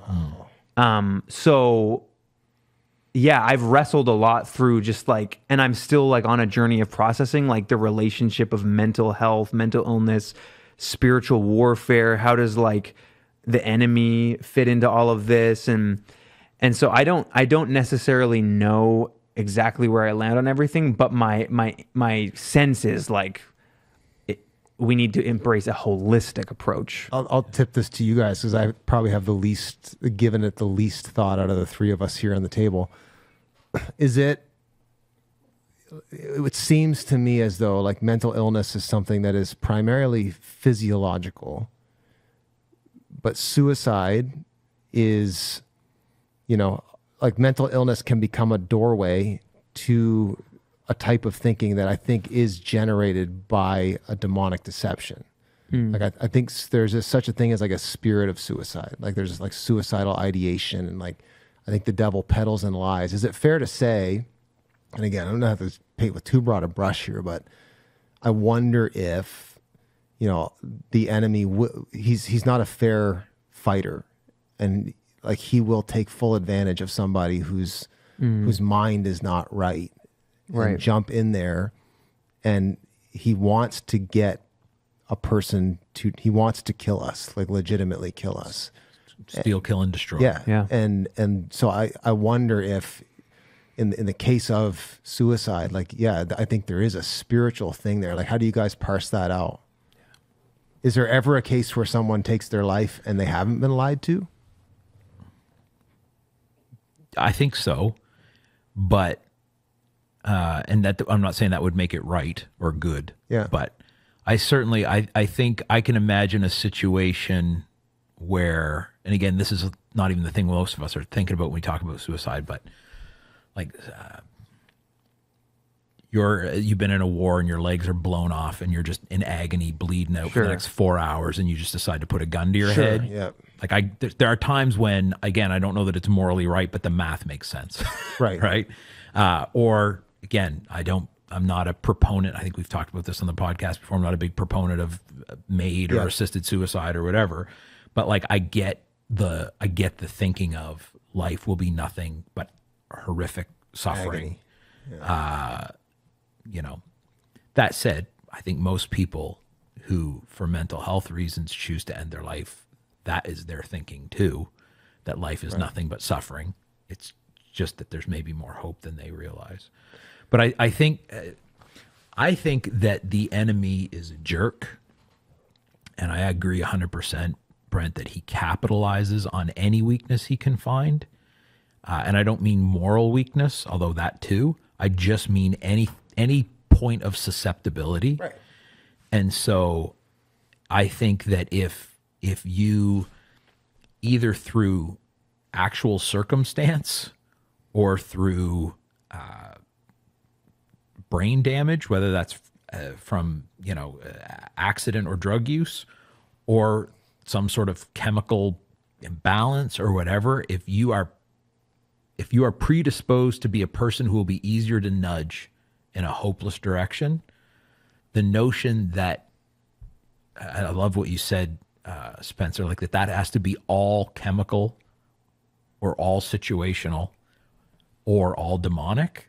Like, no, like it's both, right? And it's the same, like, the guy who blows up his marriage by having an affair. Does that guy have a lot of hormones, or is the devil tempting him? Right. Yes. Yeah. Yes. Right. Right. the person who, and again, I say this is, got a little touch of the mental illness myself. Truthfully, I mean, I've never in my darkest days of depression or anxiety been legitimately suicidal, but I know what it's like to think if I don't wake up tomorrow, I'll be happier. Like I've been there. I've been to the place where I understand the math. Like I see where guys go. This is the option. This would make it better. I don't agree that it's true when I'm clear-headed, but I've been in those places, right? And I think the enemy absolutely is on top of that. I'm not saying he's behind it as in that's where it originates from, but I'm saying he is pouring gas on that fire. He is a liar. And if you are already predisposed to think life is horrible, he will come along and like mental illness is your brain not working right. Like your thinking is broken, which means it's not accurate. It's not true. And so even if that untruth doesn't originate with the enemy, he loves lies and he'll come and pile in on top of those. And I think the challenge is to not think that the treatment for that is therapy or an exorcism. Right. is medication or, right? Like it could be both, right? It could, like there is a spiritual warfare component to it. Absolutely. The devil will kick you when you're down. He will take any crack in the armor he can find. I do think it's wise though to be hyper aware when it comes to suicide in particularly. Yes. Of enemy activity, because that, like if you're thinking that if the devil's ultimate purpose is to blaspheme God and flip God off, like that's it's probably the biggest prize he can get is, there's multiple ways that suicide is such an affront to God because, you're harming the God image, right? Like the Imago Dei is getting desecrated. You're convincing somebody, especially if this person's a believer, you're convincing them that death is your savior, and that the ultimate solution to my problems is not to trust Jesus. It's to take this out. And so death becomes, it's like it's an antichrist in some ways. So like it really does, like the devil is highly motivated for you to kill yourself. Yeah. Right. Yeah. Yeah. I have a friend, we'll just say that vague, who grew up in a hyper charismatic church tradition, and this friend has legitimate and significant mental health issues, and we're constantly told not just that this is a temptation from the enemy or this is a lie from the enemy, but you are possessed by a demon, and the only help they were ever offered was exorcism. And that did profound damage. But I think on the other side, there are people who have, so again, to your ditches, Spencer. On the other side, there are people who there may very well be, or there might not, but there may very well be a medical, a chemical, a neurological underpinning or origin point for the sadness or the stress or the what, and let alone you get into bipolar and schizophrenia and that kind of stuff. But talk about kind of the big two, anxiety and depression, that may be the origin point of that. And because of that, there is no sense, like, I don't know where we get the idea that the devil is a gentleman. I don't know, right? Like the notion He's that gonna follow rules, right? He's not going to. You actually got there's like a chemical thing. No, my bad. Like hands off. No. I'm just going to leave you. This guy over here is doing great. I'm going to go try to tell him everything's horrible. He's right? actively looking for those. Right. And so I think there are other people. I think there are people who have stayed in a lower level of mental health than they could enjoy because the only thing that's been offered is exorcism. And I think there are people who are in a lower level of mental health than they can enjoy because the only thing that has been offered is medical or even therapy interventions. Right. Without actually acknowledging like there is an enemy who is piling on to what's going on here. So what does, of the dozens, there would be people who struggle with suicidal ideation. Absolutely. And there are people listening today that, maybe they've never told anybody that, if we are, the dozens are disproportionately men. And we know this. And if you don't, disproportionately young men. yeah, and the statistics on male suicide are massive, and we can get into why that is or not. It's not super helpful. It's just it is what it is. You know, Spencer, the Lord has really anointed your voice. I think you know what you shared at OneCon, for instance, was so powerful. Speak to like how a person, you know, where do they find hope? Where like how should a Christian who is dealing with this stuff, like, how do they proceed? How do they get victory? What does that look like? Like, what do you wish your brother knew, you know, before things went the way they did? Yeah, I mean, the more I reflect on the gospel, and particularly like the fact that suicide has impacted my life, the more I realize, like, year over year, just how relevant the gospel is to this very situation, because the gospel is literally the story of Jesus overcoming death and being raised to life on the third day.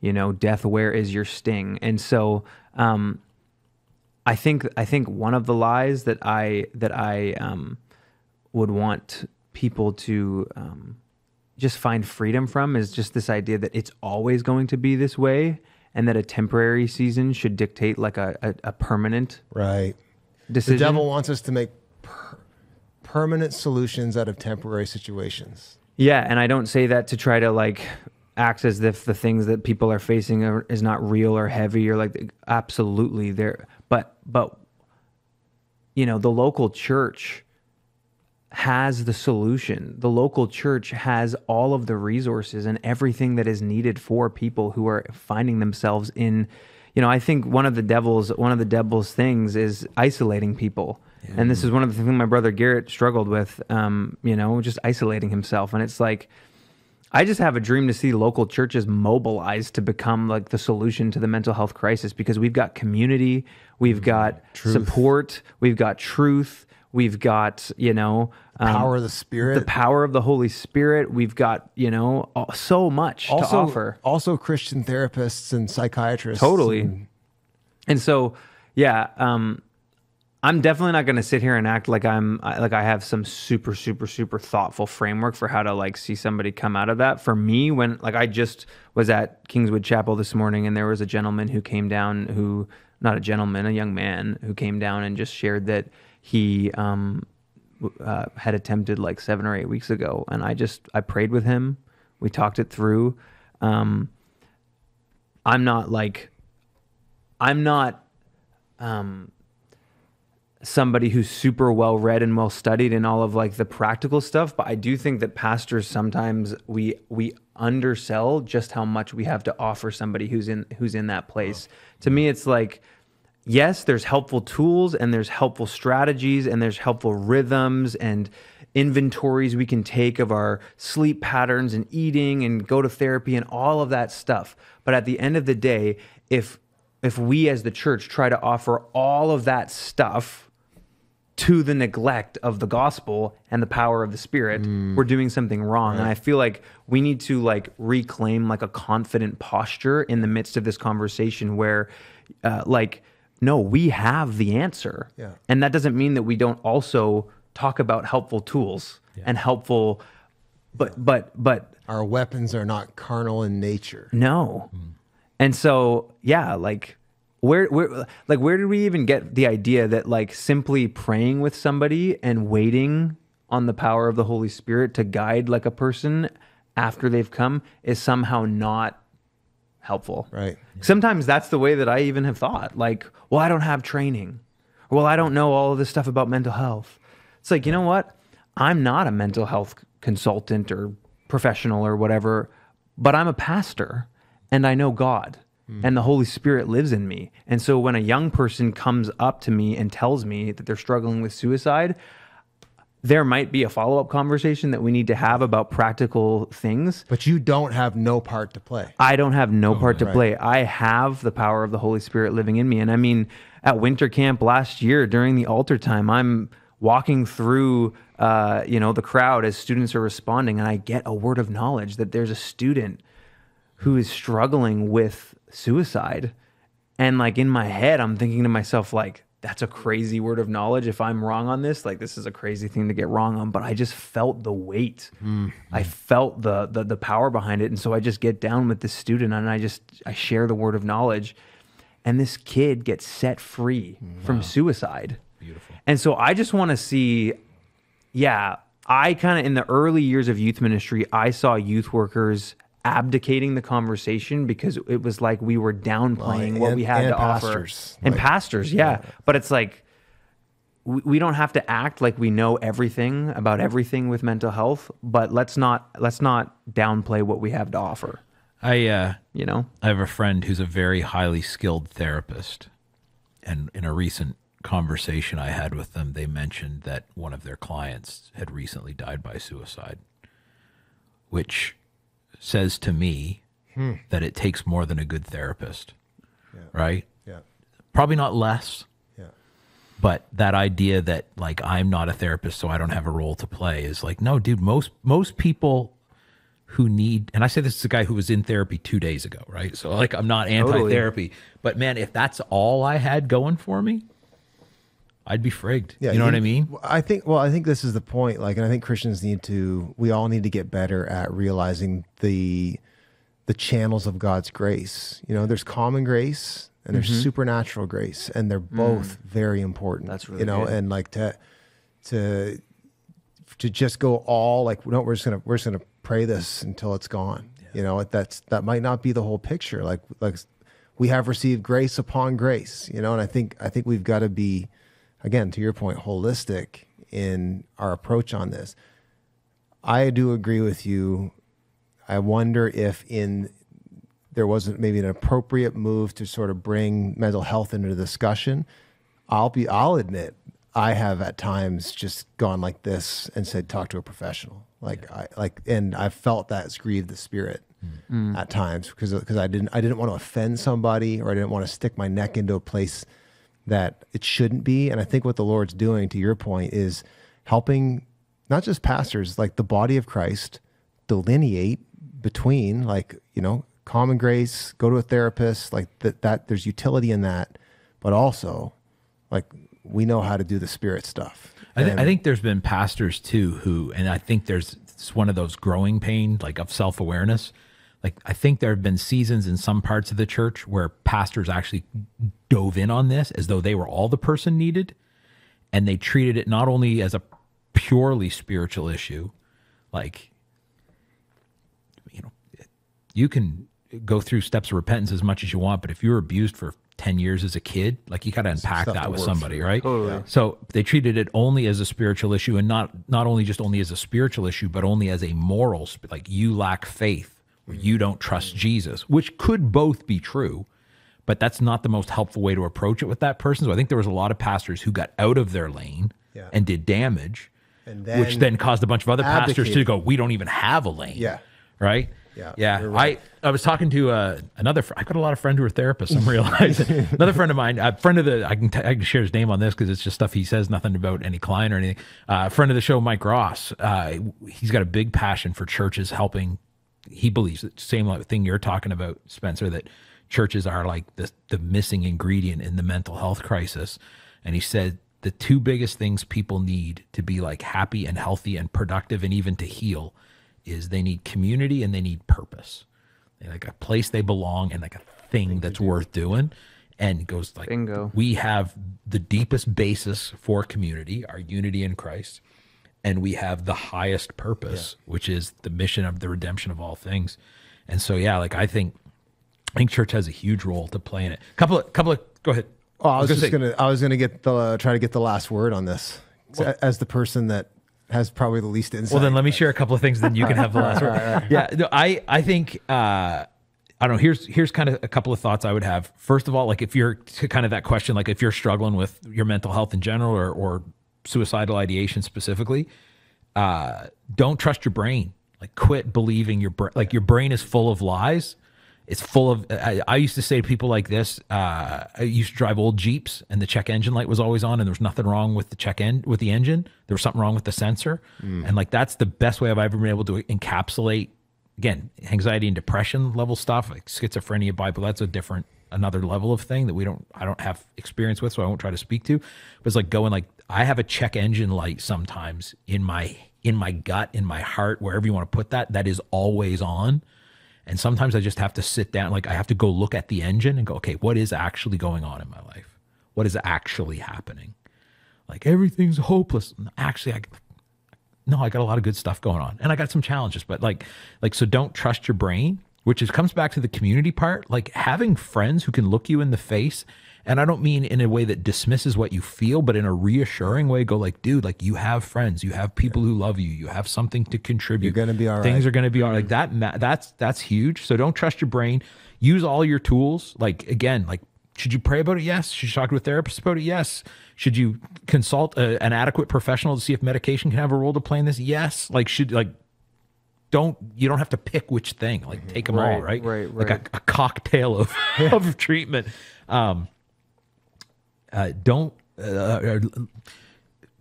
illness wants to isolate you from people, but it also will isolate you from Jesus. Yes. And let it drive you to Jesus. Like, let it be the thing that causes you to spend more time in prayer, that causes you to spend more time with him.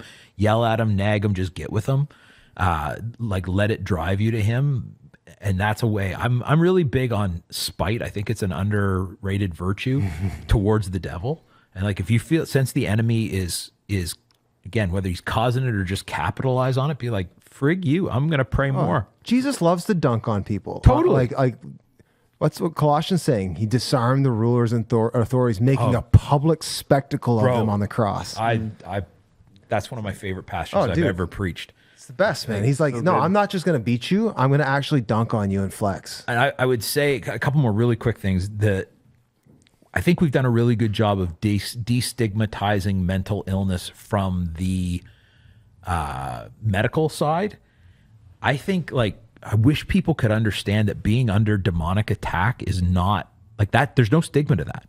Like, Jesus was confronted directly by the devil. It's not a sign of some moral shortcoming that the enemy is after you. If anything, it's like Brent and I have talked about this sometimes in sermon prep, right? Like, the week that you feel like the devil is on your case the worst when you're prepping for a sermon is the week you're like, this is going to be a banger, right? Something good's coming. Like, it's a compliment, man.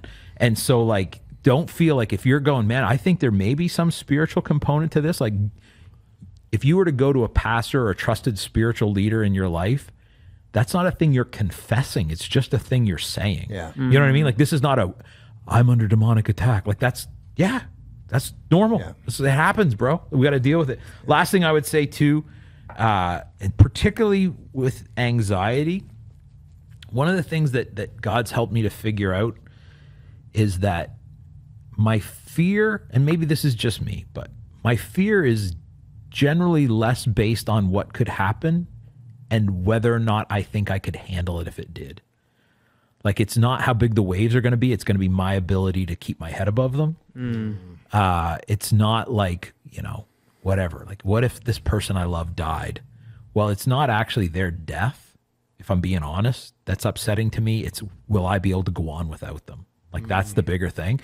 And that is because nothing in the future, like this is the problem with anxiety is all those things probably could happen. They likely won't, but like, my whole family could die. That happens to people. I could lose my job. That could happen. Like, I could never be able to work again a day in my life. That could happen. Like, those are, I don't think you should agonize over, but you can't go, it'll never happen. No, because it could. Yeah. So the thing that I've found reassurance in is going, my confidence comes not from knowing that no horrible thing will happen, but that knowing that Jesus will be sufficient even if it does. That's good. And so then you go, yeah, actually, literally any horrible thing could happen, and I will make it because his grace will be sufficient. So good. Well, I don't think I can top that. No, go for it. Okay. Well, no, I was just going to say we've given the devil his due. Yeah. But let's make sure we give the Lord more due. And as motivated and able as the devil is to compound the effects of mental illness and try to take us right down the rabbit hole to death, God Almighty is even more motivated to bring life. Yes. And like the one that's fighting for you is actually more powerful Yes. than the lies of the enemy and even physiological brokenness. Like, greater is he who is in you than he who is in the world. And I really do want to just say that, like that. Yeah, God is not a poor ally in the fight against mental illness. Yes. Like he's the best person to have on your side. Let me be a jerk and last word, your last word. Spencer's going to get the. Hey, go ahead. If you think and consult with a trusted spiritual leader, because also mental illness could, especially if you're into more like schizophrenia, that kind of stuff, could cause you to think things that are demonic that aren't. But if you suspect that a significant aspect of the mental health issues you're dealing with right now are demonic, that is such good news. Because my theological framework, physical healing is possible but not guaranteed in this life. Like this side of glory. I believe deliverance is guaranteed. Yeah. Like I think it is always God's will to defeat the devil. Sometimes I think God, again, we pray and we see people miraculously healed of something. Sometimes it's theirs to carry and God gives them the grace to carry it. So there's good news no matter what. God will be there. His grace is sufficient. But man, like if I'm at the point in my life where if you said, hey, anytime you have a mental health issue, struggle, problem, that is purely demonic, that would be the best news I could receive. Because like that fight is guaranteed winnable. Yeah. It's beautiful. Yeah. Wow. All right. So good. Fastest mountainous top 4 ever. This is going to be a very special episode. We might crack the 2-hour mark. Oh, we obliterated it. So, okay, top 4 YouTube channels that you like. Top 4 YouTube channels that you frequent or enjoy. Go first, young fella. I like Intentional Parents. It's a great parenting podcast. I like The Good News Guys. Hey. Another good one. So that's a sing songs for kids. I got a little 2-year-old at home. It's our go-to. We play it all the time.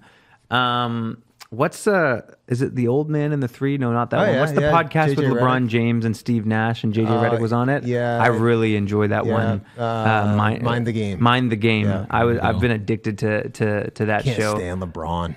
Yeah, Listen to him. it's for me. It's more so I like just Steve like Nash, though. the learning about how much like IQ goes into basketball. Does Larry Bird have one? No. Larry Bird's not doing that. No, it's a good pod. You're right. I can't think of a fourth one, right. honestly. All right. Well, I tried to keep this more like I'll do a separate one for podcasts sometime, but this is more like what YouTube channels. Not podcasts are on YouTube, but actually YouTube. Okay, fair enough. Anyway, fair enough. Oh, he's just doing that to limit his. You couldn't come up with 4. You're good. Yeah, exactly. So I mean, it is a YouTube channel. I do frequent I like outdoorsy YouTube stuff, and particularly not beautifully high developed. So there used to be one called Outdoor Boys. Yep. His Mormon guy up in Alaska. Quick, because it was too popular. That guy? Yeah. Yep. He's like, this is bad for my soul. So he got off, which makes me love him all the more. Yeah. That guy figured out what the beast was, man. So so I've replaced that with a guy. There's a guy that does a channel in Michigan called Adventure Chasing.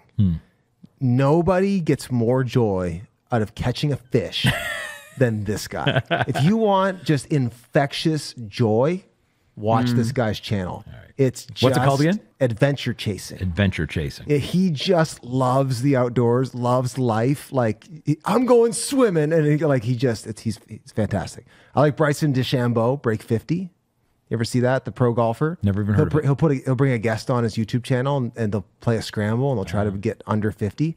The fact that I've never heard of that means the algorithm works. Yeah.